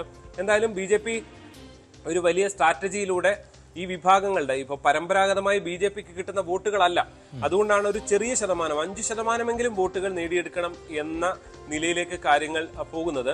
ഇങ്ങനെ ഈ ക്രൈസ്തവ വോട്ടുകൾ മാത്രമല്ല, ഇപ്പോൾ ഹിന്ദു ഭൂരിപക്ഷമുള്ള മേഖലകൾ, പഞ്ചായത്തുകൾ, ഹിന്ദു ഭൂരിപക്ഷം കാര്യമായുള്ള പഞ്ചായത്തുകൾ, ഇങ്ങനെ പല തട്ടുകളിൽ പഠനം നടത്തിയാണ് സ്ട്രാറ്റജി തയ്യാറാക്കിക്കൊണ്ടാണ് ഓരോ തലത്തിലും മുന്നോട്ട് പോകാനുള്ള നീക്കം BJP നടത്തിക്കൊണ്ടിരിക്കുന്നത്. എന്തായാലും അതിന്റെ ഫലത്തിലൊരു ആസൂത്രണമാണ് ഇന്നലെ കോട്ടയത്ത് നടന്നത്. ഇന്നും പലതരത്തിലുള്ള യോഗങ്ങൾ, ഇതുമായി ബന്ധപ്പെട്ട തുടർ ചർച്ചകളുണ്ട്.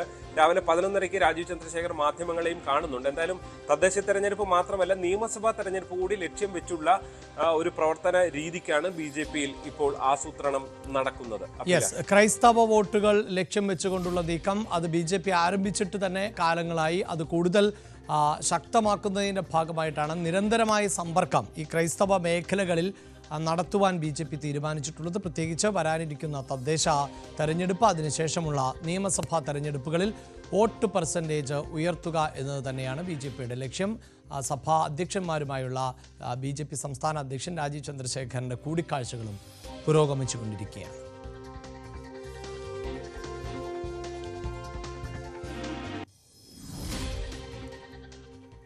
അതേസമയം youth league general secretary PK ഫിറോസിനെതിരെ അക്കമിട്ട് ആരോപണങ്ങൾ നിരത്തി KT ജലീൽ രംഗത്തു വരുമ്പോഴും ഫിറോസിനെ പ്രതിരോധിക്കാൻ തയ്യാറാകാതെ ലീഗ് നേതാക്കൾ. ഫിറോസിന്റെ വരുമാനവും സ്വത്തും സംബന്ധിച്ച് ലീഗിലും വ്യത്യസ്തമായ അഭിപ്രായമുണ്ട്. റിവേഴ്സ് ഹവാല മുതൽ ധോത്തി ചലഞ്ചിലെ വെട്ടിപ്പ് വരെയാണ് ഫിറോസിനെതിരെ ഉയർന്നിട്ടുള്ള ആരോപണങ്ങൾ.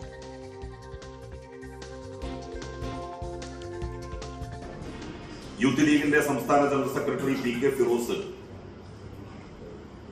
ഇത്തരത്തിൽ പാരമ്പര്യമായി യാതൊരു പൈസയുടെ അല്ലെങ്കിൽ സ്വത്തിന്റെ പിൻബലമില്ലാതെ വന്ന് വലിയ സമ്പന്നതയിലേക്ക് എത്തപ്പെട്ടിട്ടുള്ള വ്യക്തിയാണ്. അദ്ദേഹത്തിനെതിരായി ഒരു ആക്ഷേപം ഉന്നയിച്ചിരുന്നു. ബ്ലൂഫിൻ എന്ന് പറയുന്ന ട്രാവൽസ് കോഴിക്കോട് ലീഗ് ഹൗസിന് തൊട്ടടുത്ത് സംസം ഹോട്ടലിന്റെ മുകളിൽ പ്രവർത്തിക്കുന്നു. ബ്ലൂഫിൻ എന്ന പേരിൽ ഒരു വില്ല പ്രൊജക്റ്റും അദ്ദേഹത്തിന്റെ പേരിൽ പ്രവർത്തിക്കുന്നുണ്ട്. ഒരു വില്ല പ്രൊജക്റ്റൊക്കെ ഉണ്ടാകണമെങ്കിൽ എത്ര കോടി രൂപ നിക്ഷേപമായിട്ട് വേണം ഒരാൾക്ക്. ഗൾഫിൽ ഇദ്ദേഹത്തിന് ഒരു ബിസിനസ് ഉണ്ട് എന്നുള്ള ഒന്നല്ല, ഒന്നിലധികം ബിസിനസ്സുകൾ. പക്ഷെ അതിൽ ഒന്നിന്റെ വ്യക്തമായിട്ടുള്ള തെളിവുകളാണ് നമ്മുടെ കയ്യിൽ കിട്ടിയിട്ടുള്ളത്. ഒരു Fortune house general trading LLC എന്ന പേരിൽ, Fortune house general trading LLC എന്ന പേരിൽ ദുബായിൽ ഒരു കമ്പനി പ്രവർത്തിക്കുന്നു. ആ കമ്പനിയുടെ സെയിൽസ് മാനേജറാണത്രേ PK ഫിറോസ്. കമ്പനിയുടെ സെയിൽസ് മാനേജർ. സെയിൽസ് മാനേജർ എന്നുള്ള നിലയിൽ അദ്ദേഹത്തിന് ഒരു മാസം 5.25 ലക്ഷം ഇന്ത്യൻ രൂപയാണ് പ്രതിഫലമായിട്ട് ലഭിക്കുന്നത്, ശമ്പളമായിട്ട് ലഭിക്കുന്നത്. 5.25 ലക്ഷം ഇന്ത്യൻ രൂപ. അപ്പൊ ഇത് അന്വേഷിച്ചു പോയി നോക്കുമ്പോൾ ജോലിക്കാരൻ എന്നുള്ള നിലയിലല്ല അദ്ദേഹത്തിന് കിട്ടിക്കൊണ്ടിരിക്കുന്നത്. കാരണം അദ്ദേഹം യൂത്ത് ലീഗിന്റെ ജനറൽ സെക്രട്ടറി എന്നുള്ള നിലയിൽ ഇവിടെ സ്ഥിരമായിട്ടുള്ള അയാൾ ഒരു ജോലിയും ചെയ്യുന്നില്ല. അപ്പൊ അവിടെ ഈ Fortune house general trading LLC എന്ന് പറയുന്ന കമ്പനിയിൽ പങ്കാളിയെ, അതിൽ ഷെയർ ഹോൾഡറാണ് ഇദ്ദേഹം. അപ്പൊ അദ്ദേഹം സെയിൽസ് മാനേജർ ആണ് എന്ന് പറഞ്ഞുകൊണ്ടുള്ള രേഖയാണ് ഇത്. UAE കാർഡാണ് ഇത്, വെറുതെ പറയുന്നതല്ല.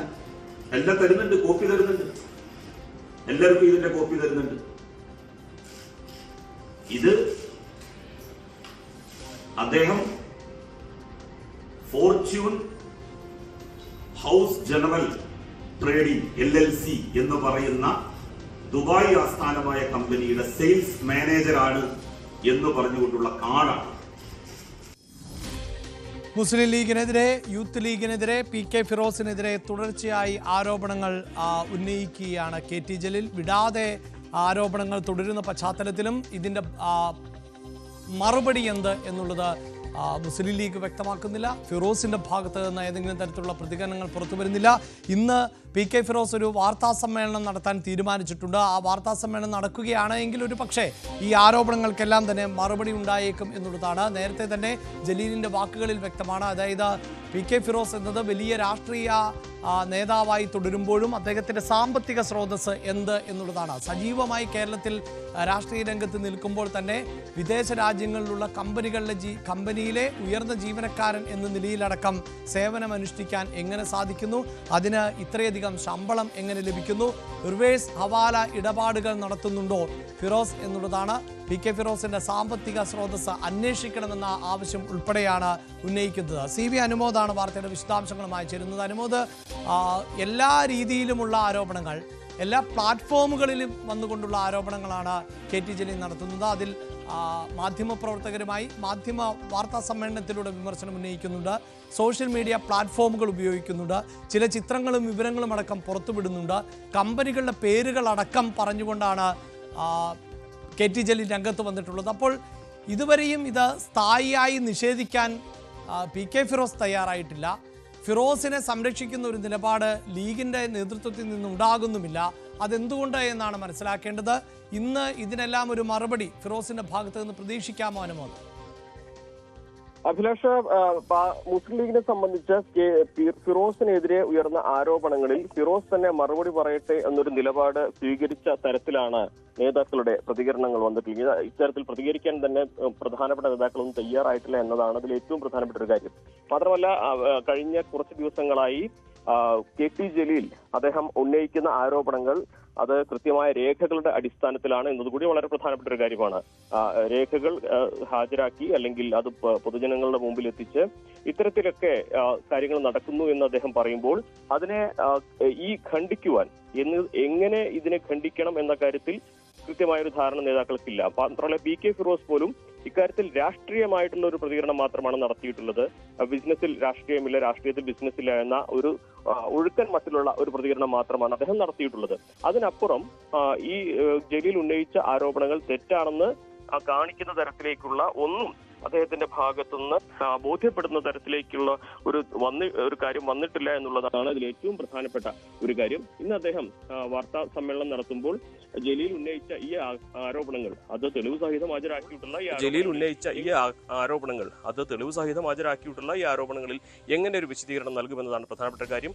ജലീൽ ഉന്നയിച്ചതിൽ വ്യക്തിപരമാണ് ഫിറോസിനെതിരെയുള്ളതെന്ന് പറഞ്ഞ് ഒഴിയാൻ ഒരു പക്ഷേ യൂത്ത് ലീഗിന് സാധിക്കണമെന്നില്ല. കാരണം യൂത്ത് ലീഗ് അഭിമാനപൂർവ്വം കൊണ്ടു നടന്ന പല പദ്ധതികളുടെയും ഗുണഭോക്താക്കൾ അത് മറ്റു പലരുമാണ് എന്ന തരത്തിൽ തന്നെയാണ് ജലീലിന്റെ പ്രധാനപ്പെട്ട ഒരു ആരോപണമായിട്ട് അദ്ദേഹം ഉന്നയിച്ചിട്ടുള്ളത്. അതിലൊന്നാമതായി ദൗത്യ ചാലഞ്ചിന്റെ വരവ് ചെലവ് എത്രയാണെന്ന് ബോധ്യപ്പെടുത്തണമെന്നൊരു ആക്ഷേപം ഉന്നയിക്കുന്നു. ഈ ദൗത്യ ചാലഞ്ച് വഴി സമാഹരിച്ച പണത്തിൽ ഭൂരിഭാഗവും എവിടേക്ക് പോയെന്നറിയില്ല എന്നൊരാക്ഷേപം. കത്വ ഉന്നാവോ ഫണ്ട് അതിൻ്റെ എത്ര രൂപ ലഭിച്ചു, എത്ര രൂപ കൊടുത്തു എന്ന കാര്യത്തിൽ അവ്യക്തത നിലനിൽക്കുന്ന ആരോപണം. ഇങ്ങനെയൊക്കെ ഈ തരത്തിൽ പലതരത്തിലുള്ള ധനസമാഹരണം നടത്തി ഈ ഫണ്ടെല്ലാം തന്നെ വിദേശത്ത് ഉള്ള കമ്പനിയിൽ അതൊരു റിവേഴ്സ് ഹവാല പണമായി ഫണ്ടായിട്ട് ഇതിനെ മാറ്റുന്നു എന്ന ഒരു വലിയ ആരോപണമാണ് ജലീൽ കഴിഞ്ഞ ദിവസവും ഉന്നയിച്ചത്. അതായത് Fortune house general trading LLC എന്ന കമ്പനിയിലെ സെയിൽസ് മാനേജറായി ഫിറോസ് 5 ലക്ഷം രൂപയിലധികം ശമ്പളത്തിൽ ജോലി ചെയ്യുന്നു. പക്ഷേ ആ കമ്പനിയിൽ ആകെ 3 പേർ മാത്രമാണ് ജീവനക്കാരായിട്ടുള്ളതെന്ന് കാണിക്കുന്ന രേഖകളും ജലീൽ ഹാജരാക്കിയിരുന്നു. അതോടൊപ്പം തന്നെ 2021 മത്സരിക്കുന്ന സമയത്ത് തനിക്ക് 48 ലക്ഷം രൂപയോളം 25 ലക്ഷം രൂപയോളം കടബാധ്യതയുണ്ടെന്ന് അദ്ദേഹം സത്യവാങ്മൂലം നൽകിയിരുന്നു. എന്നാൽ പിന്നീട് അദ്ദേഹം ശമ്പളക്കാരനായി മാറിയത് എങ്ങനെയെന്ന് കണ്ടെത്തണമെന്ന കാര്യവും ജലീൽ ഉന്നയിക്കുന്നുണ്ട്. മാത്രമല്ല ഈ കടലാസ് കമ്പനി എന്ന തരത്തിൽ ജലീൽ പറയുന്ന ഈ ഫോർച്യൂൺ ഹൗസ് ജനറൽ ട്രേഡിംഗ് LLCയുടെ മുൻപത്തെ ജോലിക്കാരനായിരുന്നു അദ്ദേഹം എന്ന് കാണിക്കുന്നു. 2021 അദ്ദേഹത്തിന് അവിടെ ജോലി ഉണ്ടായിരുന്നു. അവിടുത്തെ വിസ എടുക്കുന്നത് 2024 മുൻപ് തന്നെ ഉണ്ട് എന്നും അദ്ദേഹം പറയുന്നു. അങ്ങനെ ഒട്ടനവധി കാര്യങ്ങളിൽ ഫിറോസ് വിശദീകരണം നൽകേണ്ടതായിട്ടുള്ള ആരോപണങ്ങൾ രേഖാസഹിതമാണ് ജലീൽ കഴിഞ്ഞ ദിവസങ്ങളിലൊക്കെ ഉന്നയിച്ചിരിക്കുന്നത് എന്നത് വളരെ പ്രധാനപ്പെട്ട ഒരു കാര്യമാണ്. അഭിഭാഷകനായി എൻറോൾ ചെയ്ത ഫിറോസ് എങ്ങനെയാണ് മറ്റൊരു കമ്പനിയുടെ ശമ്പളക്കാരനായി ജോലി ചെയ്യുന്നത്? ഇത് ചട്ടവിരുദ്ധമാണെന്ന് കാണിച്ചുകൊണ്ടുള്ള ആക്ഷേപവും ഉയരുന്നുണ്ട്. അതുപോലെ തന്നെ അദ്ദേഹത്തിൻ്റെ പേരിൽ പാലക്കാട്, കോഴിക്കോട് ജില്ലകളിൽ PK ഫിറോസ് ബിനാമി പേരുകളിൽ യമ്മി ഫ്രൈഡ് ചിക്കൻ എന്ന ഒരു കമ്പനി, ഒരു റെസ്റ്റോറൻറ്റ് ശൃംഖല തുടങ്ങിയിട്ടുണ്ട്. അതിൻ്റെ കാര്യങ്ങളും അദ്ദേഹം ഉന്നയിക്കുന്നു. അതുപോലെ തന്നെ ഈ ബ്ലൂഫിൻ എന്ന പേരിൽ ഒരു റിയൽ എസ്റ്റേറ്റ് കമ്പനിയുടെയും അദ്ദേഹം തുടങ്ങിയതായിട്ടുള്ള രേഖകളും അദ്ദേഹം ഹാജരാക്കിയിട്ടുണ്ട്. അത്തരത്തിൽ PK ഫിറോസിൻ്റെ പല തരത്തിലുള്ള ബിസിനസ്സുകളിൽ അദ്ദേഹത്തിന് എങ്ങനെ വരുമാനം ലഭിച്ചത് തുടങ്ങുവാൻ എന്ന കാര്യത്തിൽ ആർക്കും സംശയം തോന്നാവുന്ന തരത്തിലുള്ള ആരോപണങ്ങളാണ് KT ജലീൽ ഉന്നയിച്ചിരിക്കുന്നത്. KT ജലീൽ ഉന്നയിച്ച ഇക്കാര്യങ്ങളിൽ വ്യക്തമായ മറുപടി ആരും നൽകിയിട്ടില്ല എന്നുള്ളതാണ് പ്രധാനപ്പെട്ട കാര്യം. നേതാക്കളൊന്നും തന്നെ ഇതിൽ പൂർണ്ണമായ ഒരു വ്യക്തതയുള്ള മറുപടി ഇതുവരേക്കും നൽകിയിട്ടില്ല. PK ഫിറോസ് ആകട്ടെ രാഷ്ട്രീയമായിട്ട് ചില അവിടെയും ഇവിടെയും തൊടാത്ത തരത്തിലുള്ള മറുപടി മാത്രമാണ് ഇക്കാര്യത്തിൽ നൽകിയിട്ടുള്ളത്. ഇതിൽ യൂത്ത് ലീഗിനുള്ളിലും വലിയ പ്രതിഷേധം ഉയരുന്നുണ്ട്. കാരണം പാർട്ടിയെ പ്രതിസന്ധിയിലാക്കുന്ന, പ്രതിരോധത്തിലാക്കുന്ന തരത്തിലേക്ക് ജലീലിൻ്റെ ഈ ആരോപണങ്ങൾ പൊതുസമൂഹത്തിൽ ഉയരുമ്പോൾ അതിനെ അക്കമിട്ട് തന്നെ പ്രതിരോധിക്കേണ്ട സാഹചര്യമാണ് നിലവിലുള്ളത്. എന്നാൽ അതിന് കഴിയാത്ത രീതിയിലുള്ള ഒരു സമീപനമാണ് ഫിറോസിന്റെ ഭാഗത്തുനിന്നുണ്ടായതെന്ന ആക്ഷേപമാണ് ഉയർന്നിരിക്കുന്നത്.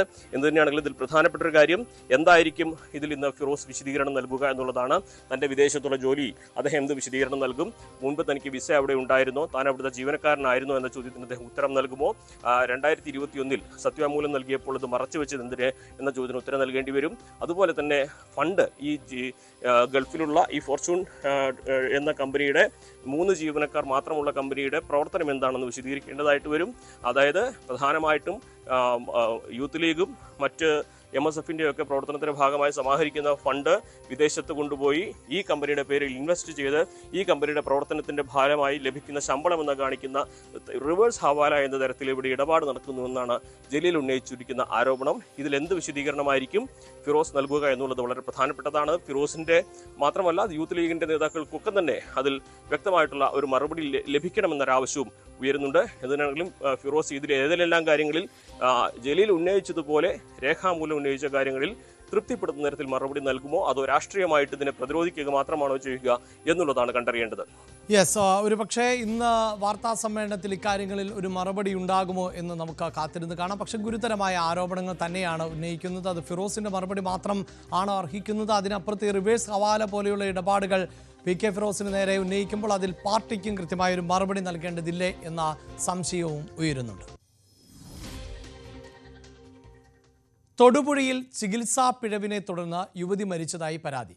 കണ്ണൂർ മട്ടന്നൂർ സ്വദേശിനി സുമി ആണ് മരിച്ചത്. സ്മിത മെമ്മോറിയൽ ഹോസ്പിറ്റലിന് എതിരെയാണ് ആരോപണം. ക്യാൻസർ ചികിത്സയായ TIL അഥവാ ടിൽ തെറാപ്പിക്കായാണ് യുവതിയെ ആശുപത്രിയിൽ പ്രവേശിപ്പിച്ചത്. 1 കോടി രൂപ ചെലവുള്ളതാണ് ടിൽ തെറാപ്പി എന്നാണ് ബന്ധുക്കൾ പറയുന്നത്.